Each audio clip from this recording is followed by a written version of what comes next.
Hello there and welcome to the Young Turks. I'm your host, Anna Kasparian, and we've got massive, incredibly important, and also fun stories for you in the show today. We're gonna talk about the continuing labor movement in America, starting with the concrete workers strike in Seattle. It's a really incredible story that's been completely ignored, considering the fact that they've been striking for literally months. So it's likely that you haven't even heard anything about it. It's getting no media pickup, but it's an important story because it has a domino effect on the construction industry and also for Joe Biden's infrastructure plan.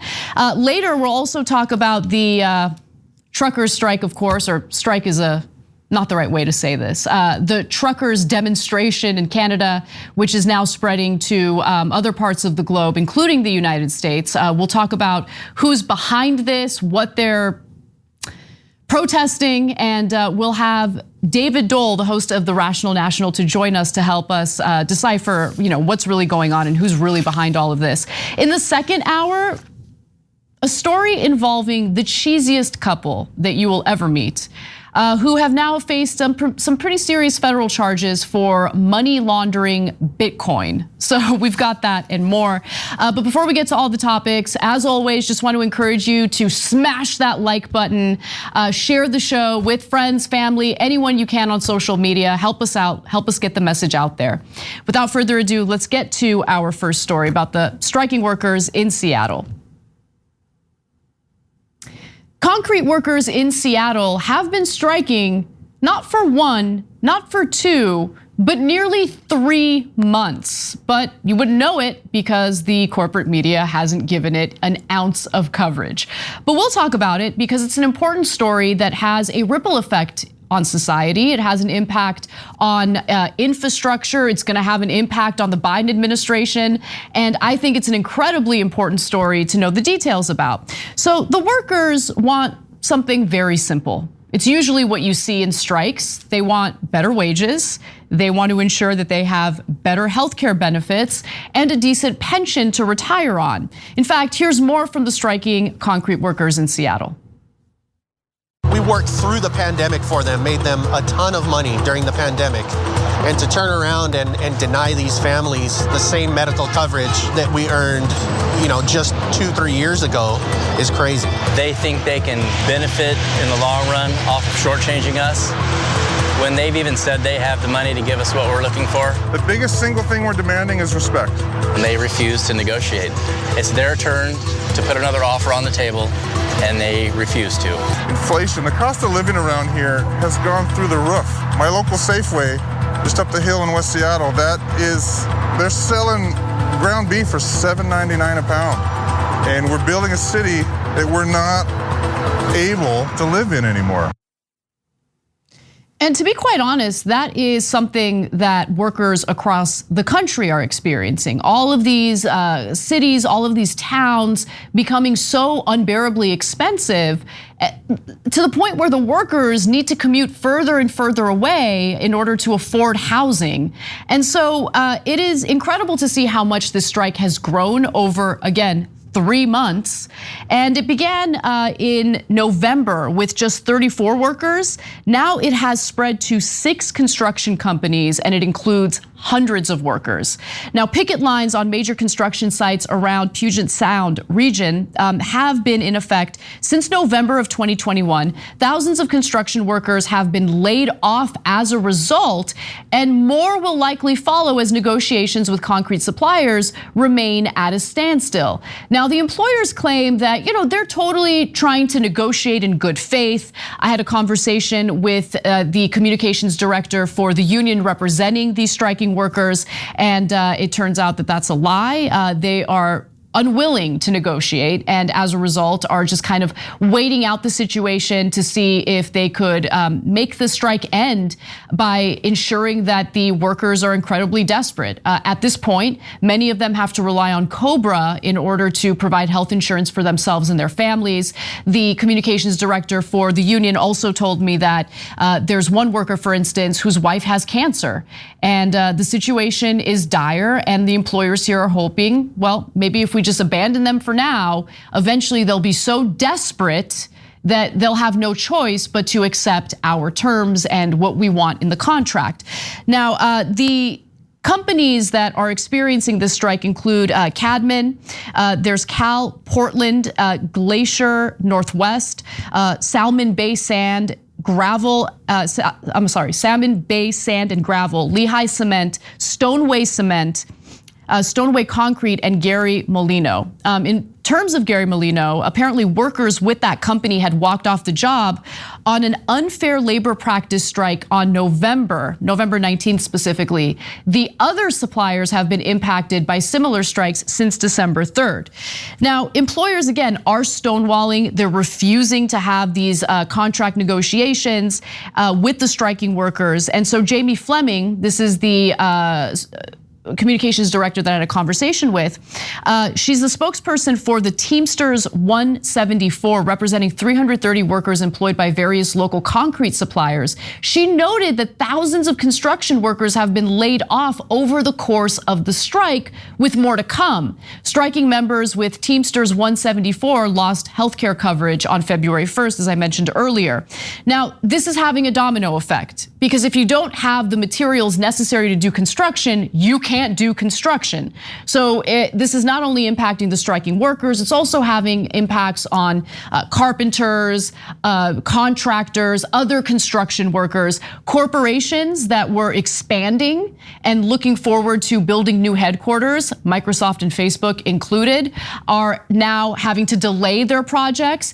And while some might argue, well, that sucks because other workers are being impacted by this, this is the kind of pressure that a strike leads to, the kind of pressure that makes people kind of rally together to find a solution to ensure that the needs of the workers are actually represented. And for those of you who are wondering, well, are the other workers in other trades feeling angry about this, or is there solidarity? Well, let's watch the rest of this video because you'll find out toward the end.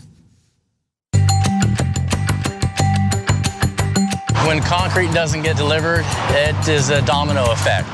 The steel workers ran out of work first, then it'll be the carpenters, obviously the concrete finishers, and it just trickles on down the line. When you can't pour another deck on a high rise, they can't keep going up. You know, as painful it is to watch these other guys getting laid off, you know, I have many friends that have texted or called me and let me know that, hey, what's going on? They're asking, are the companies coming to terms? Are they even talking to you guys? Because they're sitting at home too. The other trades have really come through for us. They come to a strike line, they bring us protein, sweets, snacks, water, coffee, jokes, handshakes, and thank yous. This is the kind of support I was telling you about. You love to see it. And there really is this growing labor militancy across the country. I mean, we've seen it with so many different strikes, so many different efforts to unionize. We're seeing it with Starbucks. We're seeing it with REI now. We've covered the John Deere strike, which did lead to great results. The workers were able to agree to a contract that they deemed fair, and they were able to see better benefits, better working conditions, and better pay. And so I think that workers, especially in these trades, understand what's at stake here. While it's obviously incredibly frustrating to have this instability, at the same time, what ends up happening is it applies the pressure necessary to these employers to really rethink how they carry out these labor negotiations. Now, there are ways that you can help support these striking workers if you're interested. They do have a fund. They refer to it as the Hardship Fund. And for anyone who wants to help, we'll include a link in the description box below. Just click on that, donate what you can, because it's really what's helping to sustain these workers as they engage in the strike. And they mean business. Like I said, it's been going on for 3 months. Like, it's really interesting to see how undeterred they are, regardless of the pressure that they're facing as a result of these employers, ensuring that they're kind of left in the dark without healthcare benefits. The other news I wanted to share with you is how others are responding to this. For instance, the chief of the transit board in the area is frustrated because they were supposed to expand the public transportation there. And so here's what he had to say. Since early December, or after the strike began, we've missed delivery of more than 14,000 cubic yards of concrete. That's equivalent to 1,400 truckloads, or to give you some perspective, a line of concrete trucks stretching more than 9 miles in length. So again, this has a ripple effect. And I would just ask the federal government, I'm sure they see this as like some local labor dispute, not anything to be worried about. But for all the Democrats out there who rely on or plan to rely on the passage of that pro-corporate infrastructure bill, if that's what you're gonna campaign on to get reelected, you're in a lot of trouble, because everything here is connected.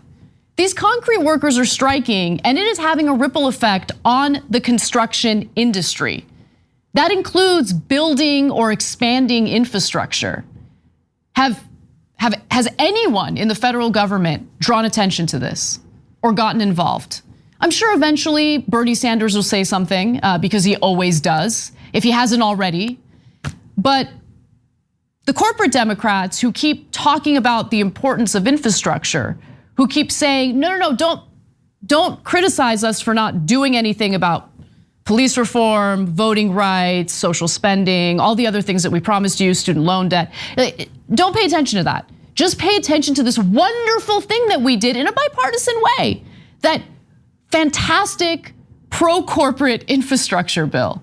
Well, again, if you're gonna run on that, you got a little problem, because workers feel that they've been neglected. They feel that they're not getting their fair share of the pie.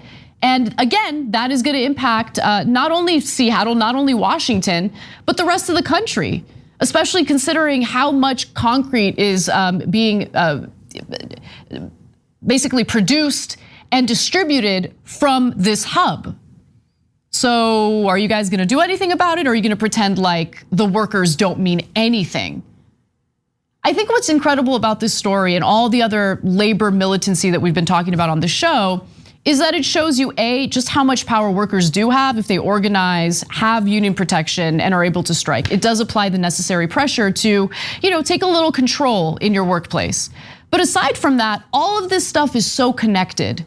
And so when we talk about issues with the supply chain, remember, our supply chain is vulnerable specifically because the very people who are so critical to that supply chain have been abused for so long. They've had enough. They're seeing record profits among their employers, and they're not getting their fair share of that pie.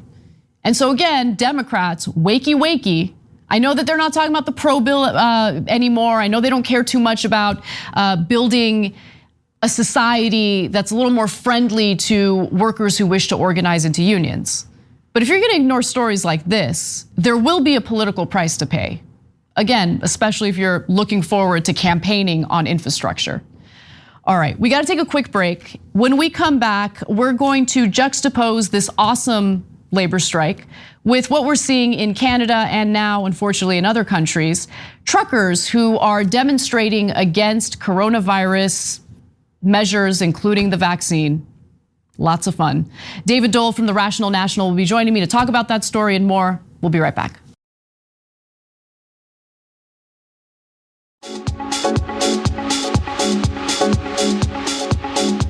Welcome back to TYT. Just want to read one member comment. Not DeWizzle, AKA Trail Wagon Dragon, writes in and says, "Thank you for covering this concrete issue." So that's very good, very good. That's in regard to the concrete workers strike in Seattle. So I always love the cheesy dad jokes, especially when Cenk isn't here, because who else is gonna fill that role? So thank you to our members. All right, without further ado, let's talk about what I would call the antithesis of the concrete workers strike in Seattle, the Canadian trucker demonstrations in Canada. So let's get right to it. protesters are demanding to be heard. All day long, and at all hours of the night, those with the so-called Freedom Convoy say they're staying put.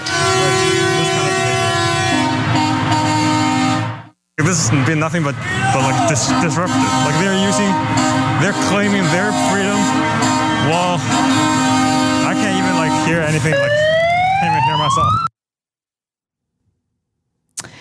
There is an ongoing demonstration in Canada involving truckers and other protesters who feel the need to impede access to the biggest international crossing in North America. They've been doing this repeatedly while also escalating tensions with locals in the community who happen to want to wear masks during a global pandemic. Now, this problem has only grown and the demonstrations are now spreading to other countries as well. And this is not about working conditions. This is not about wages. This is not about pensions. This is specifically about people who don't want to get vaccinated, who don't want to follow safety precautions during an ongoing pandemic.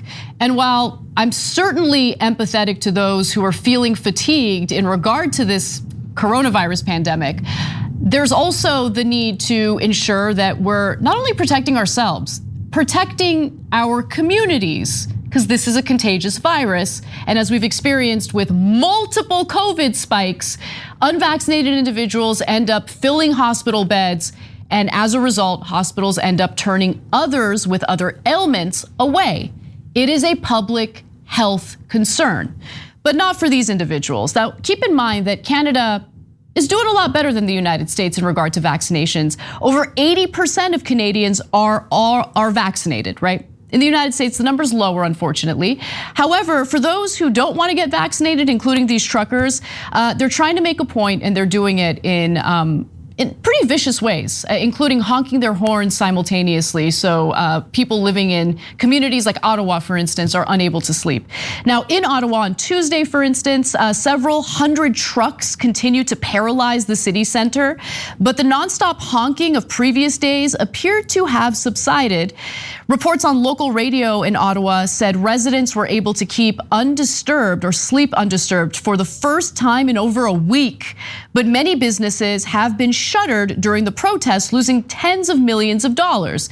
That's because these truckers are blocking the roads, which is of course terrible for the businesses, also pretty terrible for people who are trying to get to the hospital, any type of emergency vehicle. So something to think about, but apparently the health and safety of others isn't something that these individuals seem to care too much about. Now, the protest has been spreading and now there is some organizing happening in the United States to encourage people to engage in their own blockade. While smaller than the protests that have buffeted the core of Ottawa, Canada's capital, the new protest targets the Ambassador's Bridge to Detroit. The bridge is a vital link for the automobile industry, which relies on a constant shuttling of parts and components across the border to keep factories humming in Ontario and the Midwestern United States. So that's of course gonna hurt auto workers here in the United States. It'll also hurt anyone who's looking to purchase a vehicle. Prices were already inflated and incredibly high, and the problem is only gonna be exacerbated by this. More than 40,000 commuters, by the way, commuters, tourists, and truck drivers cross the Ambassador Bridge each day. Flavio Volpe, the president of the Auto Parts Manufacturers Association, a Canadian trade group, said that about $300 million in goods cross the bridge daily, with about 100 million of that related to the auto industry. And unfortunately, police have had a very difficult time keeping control of this situation. I just want to go to this video where police explain just how dire this situation really has been. Ottawa police say they have learned much in the past week, especially after reports of assaults, intimidation, and allegations of hate speech and symbols. Our goal is to end the demonstration. To try and do that, they have called in more reinforcements, moving to what they call a surge and contain strategy. But the police chief warns, this remains, as it was from the beginning, an increasingly volatile and increasingly dangerous demonstration. And it is spreading. like a contagion itself, right across the country. A handful of protests now, including a border blockade between Alberta and Montana. And now Canada's largest city, Toronto, closing a large section in front of the provincial legislature this weekend as truckers descend. And more worrying, closing off the adjacent Hospital Row, where exhausted healthcare workers carry on battling COVID. And so people living in the community are frustrated. Many Ottawa residents, for instance, feel terrorized in their own homes and are angry that protesters were allowed to settle in, blocking streets, surrounding their ear-splitting horns or sounding their ear-splitting horns in the middle of the night, and in some cases intimidating residents for things like wearing masks. Because these people are totally for freedom, and they just want to encroach on your freedom to wear a mask just to keep yourself and others safe during this pandemic.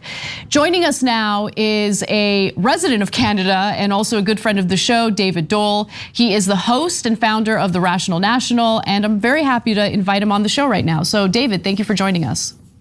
Thanks for having me. So I want to talk a little bit about the people behind the scenes that are supporting this, funding this, and encouraging this, because I think that there is this misconception in regard to, oh, well, this is a workers' strike, and these are people who are really standing up for themselves. But this couldn't be further than the truth. This definitely has a right-wing bent to it. So can you talk about that a little bit? Yeah, and it's important to separate the people that think they're supporting this because they're supporting the truckers versus what this convoy actually is. So first of all, to be clear, about 90% of truckers are vaccinated. They support the mandates. As the vast majority of people in Canada support vax mandates for hospital workers, for people that work in schools. So that aspect of it is definitely a fringe of individuals. But on top of that, what's important to point out is what they are not discussing. So this convoy, while claiming to stand up for the working class, 17% of federally regulated employees work in trucking, yet they make up about 80% of labor standards violations between 2006 and 2018, which includes things like wage theft, like misclassifying employees as contractors to skirt regulators. So these are actual working class issues that could be raised in a convoy like this if it was about the working class truckers. But in reality, what you are seeing, the minority that are there, most of them are the actual owners of these companies that mistreat their workers. So by this idea of twisting it around and acting like this is a working class uprising, when the vast majority of the working class people support vaccines, support mandates, as well as the truckers do, is just, absurd. David, it's so important that you highlighted that, because I think that detail gets left out in much of the reporting, certainly here in the States, right? I mean, you have to do a lot of digging to figure out who's really behind this. It seems like these are just working class individuals, but it's really the employers in the trucking industry. I want to understand why. I mean, if we're dealing with folks who are unvaccinated, it is likely that if they do end up getting sick with coronavirus, well, it'll knock them out. More than likely, and I don't mean that they're definitely gonna die, but their symptoms are definitely gonna be more severe compared to an individual who might get a breakthrough infection, but they're vaccinated. So what is the incentive here for the employers? They're gonna lose productivity if their truckers are sick. Like, what are they trying to do here? Yeah, to be honest with you, this is a question I also struggle with, because it makes absolutely no sense in terms of the science, in terms of how this virus impacts us if we're not vaccinated. It doesn't make any sense for them to be against these vax mandates. A lot of it, though, is just they don't want any regulation at all. And this, applies to every sector, be it how they treat their employees, be it, a vax mandate. They don't want to have any sorts of restrictions like this. And a lot of it, we get back to the money. It's not clear, of course, where exactly a lot of this money is coming from. They were forced to move from GoFundMe to another crowdfunding platform where they're now taking crypto. So there's donations from $1 to $25,000 that are anonymous. So who knows where that's coming from? But there is definitely a question that this really just appears to be a way to try and bring the anti-vax, anti-mandate sentiment and funnel these people into a more right-wing message. And that's what they've done with oil and gas workers in the past couple of years. Very similar organizers behind that kind of movement have also been behind this movement. So it seems to be this effort to really try and recruit for the right by using this anti-vax sentiment. And that was also, shown during the last election as well in Canada, where there was this, sentiment, as Americans have, the fringe of individuals that don't believe in vaccines. There was that attempt to try and grab those people and funnel them into a more right-wing party in Canada, being the People's Party of Canada. Oh, it's fascinating. So talk to me a little bit about what it was like to, or what it has been like to experience this pandemic in Canada, because while we talk about it on the show time to time, it's important to remind folks in this context that Canada was very different from the United States in regard to providing the social spending necessary to keep people whole as they were, forced into lockdowns and all of that. So when you talk about the juxtaposition of the employers here versus the actual truckers, the workers, how do the truckers feel about the handling of the pandemic in Canada? Have they been frustrated with the government? Are they overwhelmingly, satisfied with how the government has handled it? Are there legitimate concerns? So there are real concerns, and so this is always for me, this always depends on who I'm talking to. So if I'm talking to, Americans, Canada has done a little more here in terms of taking care of the work, in terms of having a sort of a wage subsidy for employers, but also a wage replacement if you were out of work during the pandemic, and taking care of people. Of course, you have single payer healthcare, so a lot of the worry around this impacts of how the virus may impact you, a lot of those worries aren't there. But there, of course, there's a lack of at-home tests. There's been a lack of contact tracing. There have been a lack of real measures put in place that would have been able to really help us even further in this pandemic, even though, compare numbers to the US, we're doing a lot better than Americans are. But there's still a lot more that we could be doing. And also part of the issue here is each province deals with these public health issues separately. So, Ontario is different than BC, it's different than Alberta. So there's been a lot of a disjointed approach to handling this pandemic. And that's also has caused, an issue with our ability to battle this pandemic as successfully as we could have. But that said, by and large, comparing us to Americans, we are doing much better. But yes, people have issues. Of course, we're all tired of this virus. We're all pissed off, and that's why at the beginning of this convoy, it had a lot of support because people are tired of these lockdowns, are tired of having to wear a mask. But you have to think about it for just a second.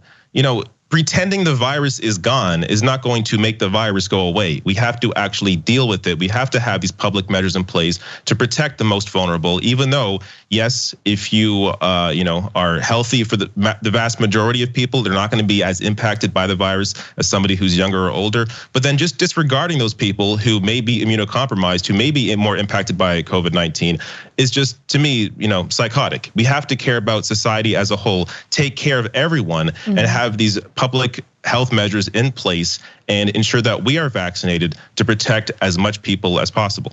Not only that, aside from immunocompromised individuals, which we should be concerned about, whenever there's a COVID spike, hospitals end up being overwhelmed with COVID patients who are unvaccinated. I know that's the case here in the United States. Are you experiencing something similar in Canada during COVID spikes? Oh yeah, especially during Omicron, it was horrible. So it's gotten better now as the wave has gone down a bit. But yeah, we definitely dealt with that here as well. Okay, so it's kind of becoming clearer and clearer what the real intentions and motivations are here. The fact that this is really a demonstration by employers rather than actual workers is an important point to make. But the thing that really stands out to me is the failure of the government and law enforcement to get things under control. It's something that we see here in the United States as well. And it worries me because it shows you the vulnerability and the weakness of our institutions. And so what do you see at play in regard to law enforcement? Why have they had such a difficult time getting things under control?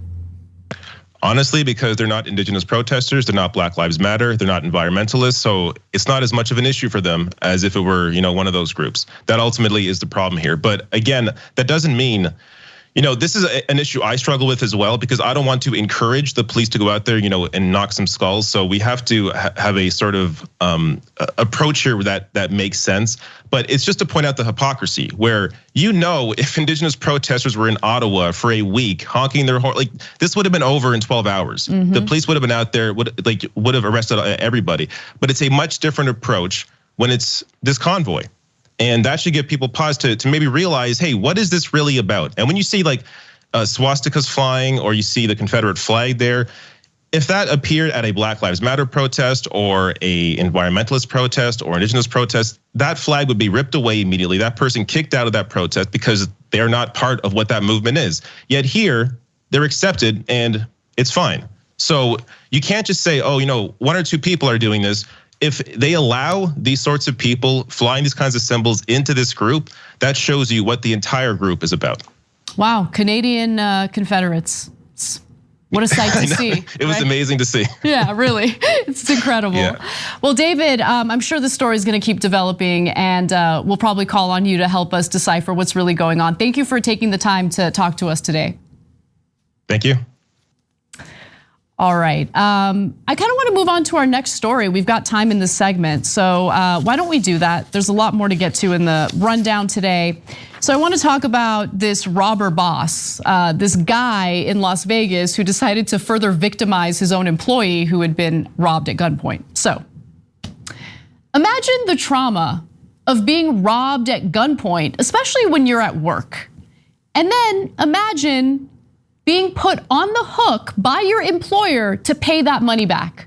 That is what happened to one bartender in Las Vegas who's now taking action against his employer. But I gotta be honest with you, homeboy took a lot of abuse before he finally decided to stand up for himself.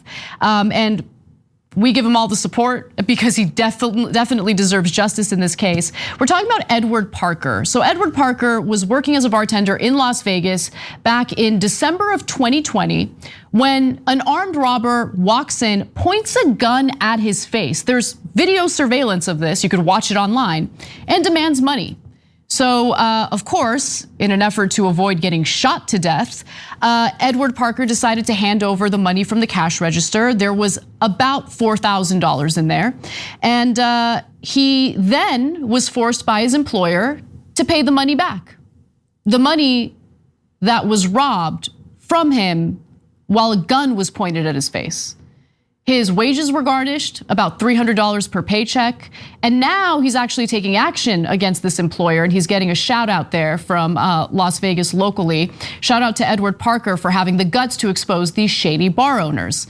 And by the way, this is actually a practice that you see in the food service industry. People will walk out on their checks, they won't pay, and then the owner of the restaurant will force the server to pay back the money that was lost as a result of customers refusing to pay their check, which, by the way, is illegal. Under very few circumstances, the employer can get away with it. For instance, if there's proof that the server was being negligent, they might be able to get away with it, but that's illegal. Employers are not allowed to do that. In this case, we have an extreme example where someone gets robbed, there's a gun pointed at his face, and to add insult to injury, his employer tries to put him on the hook for this. So to give you more detail into what happened, after the robbery took place, only hours after that, mere hours, his employer did the most callous thing imaginable. His bosses then presented Parker with a repayment form, and worried he'd be fired, he decided to sign it. So imagine, you just had something traumatic happen to you. You don't even have you don't have the time necessary to just calm down and try to find some peace, right? That is a traumatic experience. You think you're gonna die, you have a gun pointed at your face. And before he could relax a little bit, the employers hand him this form and they're like, you should sign this, we're gonna garnish your wages. It's a form indicating that you agree to us garnishing your wages. So you pay back that $4,000 that was robbed from us.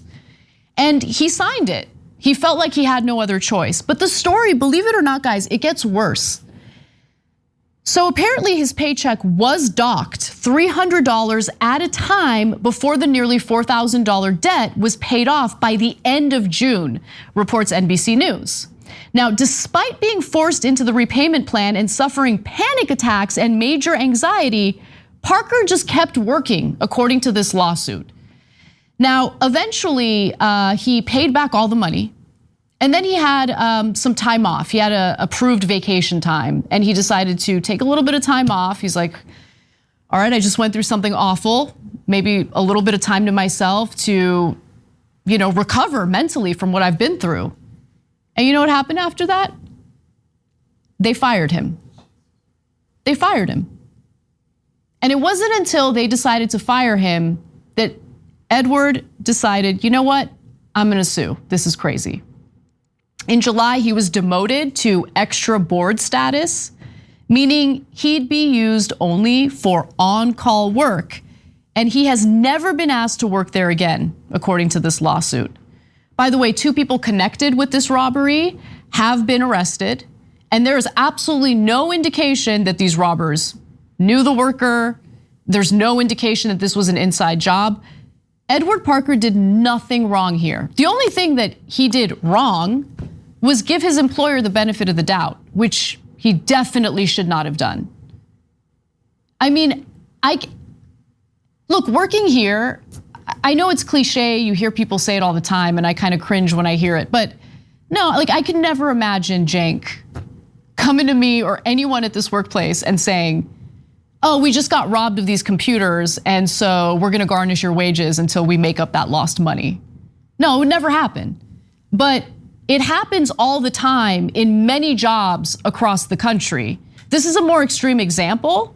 And the only reason why we know about it is because the worker did have the courage to finally file a lawsuit against the bar owners, the employers here.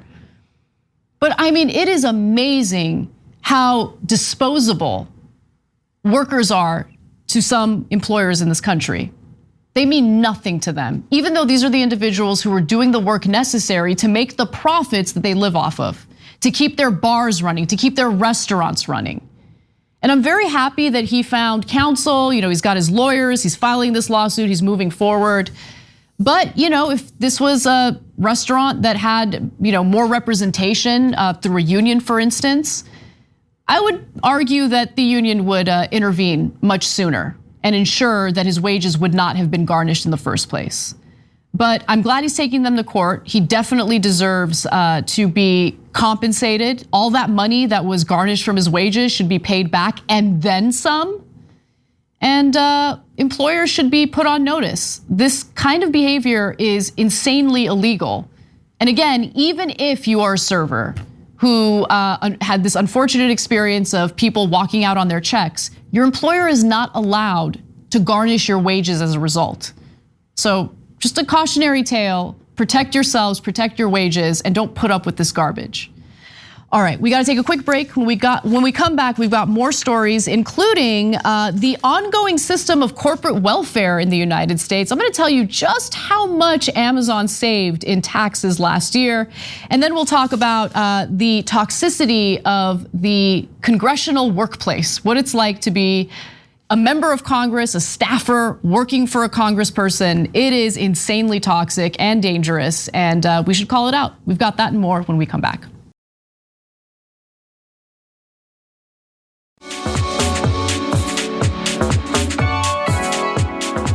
Welcome back to the show, Anna Kasparian. I want to read just a few more comments in our super chat section.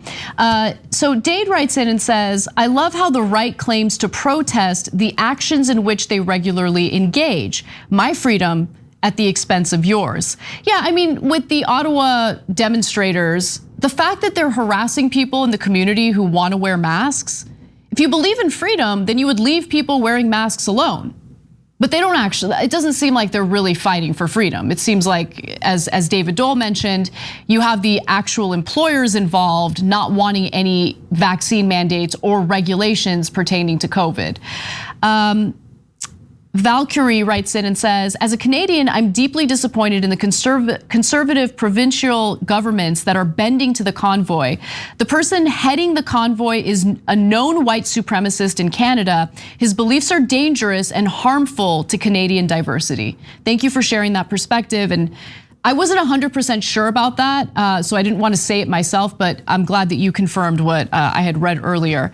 But yeah, I mean, that's, I think, what you need to be able to parse out what legitimate demonstrations are really about, right? Like if you have workers striking because they're being abused in the workplace, that's one thing. But in this case, you just have what appears to be petulant children who don't want to do the bare minimum to ensure that other lives are saved.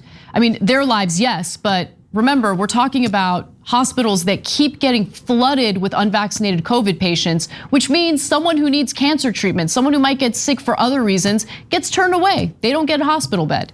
It is a problem. It impacts the entire community. But there's a selfishness to this that's incredibly frustrating. Speaking of selfishness, why don't we talk about Amazon? Because corporate welfare is alive and well in the United States, and this latest report will give you specific data to back that up. While Americans can't even get a pared down, moderate social spending bill passed through our corporate Senate, we're now dealing with this ongoing trend of corporate welfare where ordinary American workers pay a much higher percentage of their earnings in federal income taxes, while massive corporations like Amazon pay a far smaller percentage toward federal income taxes. In fact, there's a new report showing you how bad the numbers really are. This is based on data from 2021, last year. And this analysis by the Institute on Taxation and Economic Policy shows that Amazon utilized several perfectly legal mechanisms to avoid paying $5.2 billion, not million, $5.2 billion in federal corporate income taxes in 2021. But hey, don't worry. Don't worry, everyone. The federal government through the IRS will make up for that, because if you're selling something on Etsy or if you have like a little side hustle going on, they will come for you. They're making sure that they track every transaction above $600, okay? So don't worry, they're coming after whatever grandma's knitting on Etsy or whatever some young person is selling on that platform, they'll be taxed their fair share. But Amazon, they get to skirt $5.2 billion in taxes. Now, as you noticed, that graphic mentioned that this is perfectly legal, because it is. We do have a system, a robust welfare system in this country. It's just that welfare system only benefits those who are already privileged, major corporations, the very corporations that should be paying their fair share, but they get away with paying nothing. And the person who empowered them further was Donald Trump through his 2017 Trump-era tax cuts for the rich. Let me give you more details. This same report, done by the Institute on Taxation and Economic Policy, estimated that given Amazon's record-breaking $35 billion in US pre-tax income for fiscal year 2021, the company paid an effective federal income tax rate of just 6%, which of course, as you know, is far lower than what the alleged corporate tax rate is of 21%. So when we talk about the corporate tax rate, there's the theoretical corporate tax rate, which in this case would be 21%. Remember, Trump lowered it from 35 to 21%. But he didn't get rid of the corporate tax loopholes, all those deductions that these corporations get to make. And so it's not even 21% that they pay. They pay far lower because they get to take advantage of those corporate tax loopholes. Welfare for the rich. Let me give you more though. If Amazon had paid the 21% corporate tax rate, which I argue is still too low, they'd be on the hook to pay more than $7.3 billion in taxes in 2021, but obviously that didn't happen. Now, over the past 4 years, Amazon reported a total federal tax rate of just 5.1% on over $78 billion of US income. But look, there's good news, okay? I don't want to be too hard on Amazon, because they do wonderful things with those tax savings. They really do. For instance, they definitely provide the Ziploc baggies necessary for their truck drivers to defecate in as they're doing their deliveries. Maybe some plastic bottles for the warehouse workers to urinate in, because they're not allowed to take any breaks, remember that. And the workers in the warehouse, of course, I mean, very lucrative job. I mean, how much are they making? Well, let's juxtapose here. So while raking in massive profits, handing CEO Andy Jassy a huge compensation package, and doubling its cap on base salaries for corporate employees to $350,000, Amazon is working aggressively to crush a unionization effort by warehouse employees in Bessemer, Alabama. And by the way, in 2021, I'm sure you all know that Jeff Bezos experienced an increase in his wealth to the tune of $1.4 billion. But let's get back to that corporate employee cap. So you know what that means, right? That means that if you're one of the corporate employees at Amazon, the minimum salary you get is $350,000. So they made sure that the corporate side got their pay increase. I mean, they've saved so much in taxes. You know, they've made record profits, especially during the pandemic. But the workers, they make on average $16 an hour, or a whopping $31,000 a year if they're lucky enough to be full-time employees. $31,000 a year. So going back to Bessemer, Alabama, as we know, Amazon did crush those efforts. The unionization effort failed in Bessemer. However, luckily, the workers fought back because there was some illegal union busting taking place. And so they're gonna get a second chance to vote to unionize, which is great news.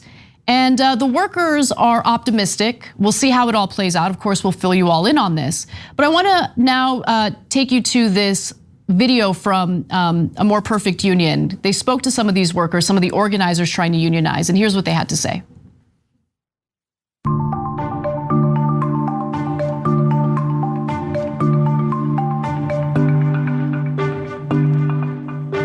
The reason why I think it's going to be different this time around is just by the sheer fact that a lot of us are showing that we are committed to forming our union. A lot of us are showing that regardless of the things that they throw our way, whether it be the turnover rate or whether it be the mandatory anti-union meetings or whether it be surveillance, we're going to stick together. Last year, a lot of people was uninformed, uneducated. The loss was a blessing because guess what? That made that loss making us motivated to win even more. The employees, a lot of them didn't vote. A lot of them were young people. A lot of young people didn't understand the importance of the union. But after we lost that vote, you know how many people said, I should have voted, that I should have. So it's a lot of mind changing. They went home and talked to their parents, their grandparents. So I'm excited that they get another chance to do this, and the organizers of this effort remain undeterred. Hopefully it plays out well for them. I hope they do get the representation they need, because look, this is, I think, the perfect story to show you just how much money a company can make, just how much they can save in these low taxes for the rich and for corporations, and they don't want to share it with the workers, the very people that they have to rely on for the business to run in the first place. So again, really hoping that they're able to accomplish what they're trying to accomplish in Bessemer, Alabama, and we'll update you on the story as we learn more. All right, moving on. This final story I thought was interesting because Ilhan Omar actually decided to speak a little more candidly about just how toxic Congress really is. During a recent podcast episode called The New Abnormal, Representative Ilhan Omar weighed in on the toxic nature of Congress, which seems like one of the worst places to work, to be honest with you. Now, if you want to consider fundraising and theater work, yes, it's one of the most toxic workplaces in the country. And Ilhan Omar did not hold back. She said, quote, I think it's probably one of the most toxic environments I've ever been in. It's just like high school, it's very clique driven. Now, she had more to say about the environment there, but I want to provide a specific example that just happened recently. It involves Democratic Representative Joyce Beatty and a Republican representative by the name of Hal Rogers. So what happened here? Well, Beatty took to Twitter to call Rogers out on the way he treated her recently, saying, today, while heading to the House floor for votes, I respectfully asked my colleague, Representative Hal Rogers, to put on a mask while boarding the train. He then poked my back, demanding I get on the train. When I asked him not to touch me, he responded, kiss my ass. Wow. kiss my ass. First of all, don't put your damn hands on anyone, okay?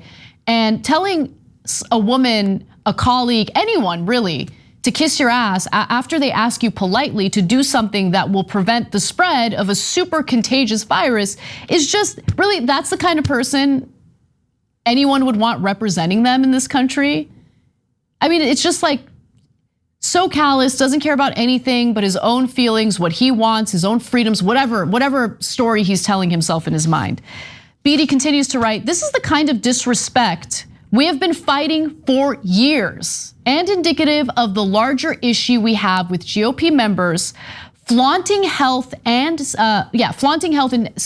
safety mandates designed to keep us and our staff safe. And she calls for an apology later, saying, Representative Rogers, when you are ready to grow up and apologize for your behavior, you know where to find me. Now, I'm guessing calling him out publicly led to enough pressure that he did actually apologize. According to him, on Twitter, he says, this afternoon, I met with Representative Beatty to personally apologize. My words were not acceptable, and I expressed my regret to her first and foremost. But this is what politics has become in this country, right? I mean, something as simple as a mask is now a culture war symbol. Everything has devolved into some sort of culture war.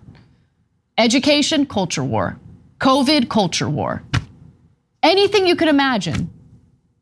Anything involving a new movie coming out, culture war, culture war, culture. That's all they want you to focus on. And what does that culture war do? Oftentimes, by the way, manufactured culture wars that are based on absolutely nothing. Like you see all of these red states signing bills that are meant to prevent transgender athletes from competing in the sports that they identify with, competing with the gender that they identify with. As if this is like this huge problem in the country. Then you ask those Republican lawmakers in these red states, okay, cool, you just passed this bill, governor just signed it, must be a real problem. Can you name one transgender athlete that inspired this legislation? And they can't name one. They can't name one. You know why? Because it's manufactured garbage meant to distract. So you have the manufactured culture wars, and what does it lead to? Nonstop fighting, nonstop conflicts, combativeness within Congress. Remember, these are not negotiations, these aren't heated negotiations about fixing our healthcare system. These are childish, juvenile fights over something as simple as wearing a damn mask when you're entering a train. It's so pathetic. It's embarrassing, really. It's embarrassing that I look at members of Congress and I see children. I see people who embarrass me, who make me feel shame. It's just, I can't take it anymore. Let me give you more. So let's get back to Representative Omar, because she had other statements in regard to Congress. She says everybody sort of talks to their core group, and those who want to screw people hang around together. Those who want to help the American people are huddled in their own quarters. Those who, don't think the Constitution can evolve are in, I don't know, they're hanging out on the roof or something. They're like the real crazies who don't recognize that it actually took an amendment to the Constitution for them to serve Congress. And then there's like the rest of us. Listen, Marjorie Taylor Greene today was trying to make a point about something, fearmonger about something. I don't even know the context, I don't even care. But she wanted to refer to the Gestapo, and she used the word gazpacho, which two very different things. And it's embarrassing. She's not my representative, she's not even in my state, but it doesn't matter because that's the face of America. That's what we see in America right now. Endless, empty fear mongering about whatever BS culture war, manufactured culture war. And that just leads to more fighting over nonsense, less, and I hate to use the word civility because I'm not like one of these people who's like, we need civility in Congress. No, I like it when people get passionate, when they get heated, when they're debating real substantive policies. I love that, I love to see it. But that's not what we've got in Congress. We've just got a bunch of like theater and like play fighting that sometimes devolves into real physical fighting. or touching, or in the case of the Capitol riots, rioting. It's just, we're never gonna get anything accomplished in this country if we keep feeding into whatever manufactured culture war narrative politicians throw at us. We gotta reject it. That's my take on it. All right, we gotta get back to the show. When we come back for the second hour, we'll have John Iadarola join me to talk about how the nation is really really struggling with the fact that someone stole 10 steaks from Trader Joe's. Really a big headline that needs to be discussed. So we've got that story and more. Don't miss it. We'll be right back. Thanks for listening to the full episode of The Young Turks. Support our work, listen ad-free, access members-only bonus content, and more by subscribing to Apple Podcasts at apple.co/TYT. I'm your host, Cenk Uygur, and I'll see you soon.